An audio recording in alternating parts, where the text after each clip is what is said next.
tiro ere zeu. Kaixo, denbora gutxien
Arratsalde guztioi, mi esker gaurko honetan joan belizarazu erakusketa areto honetara etortzeagatik.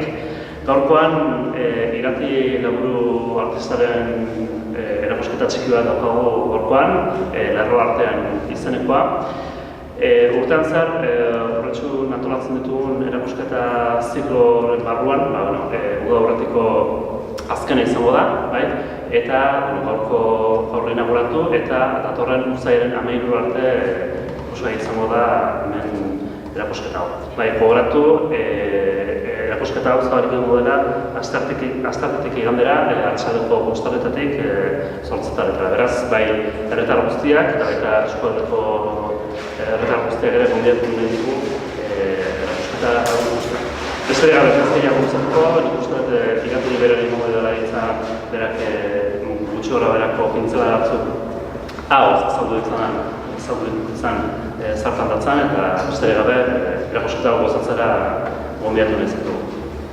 Eskerrik asko, lehenik eta behin, etorritzeate guztiek, baita ere Urretxuko udalari eta Aitorri erakusketa hau posible egiteagatik. Berak esan duen bezala, lerro artean deitzen da. Bakizuen bezala, lerro artean kontzeptua letra mundutik dator, baina interesgarria iruditzen zitzaidan kontzeptu hartzea eta arlo plastikora, pinturara eta argazkira pasatzea.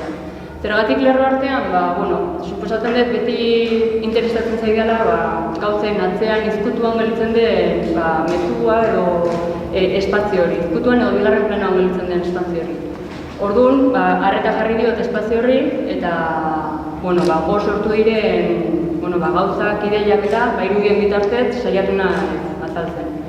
Beti ere irudiak nahiko irekiak edo asmoa behintzat irekiak izatea da, bakoitzak norberak interpretatu ahal ditzan eta hori izan da gutxi gara nire helburua. Espero dut gaur ondo pasatzea eta eskerrik asko berriro ere etortzea Donostiatik eta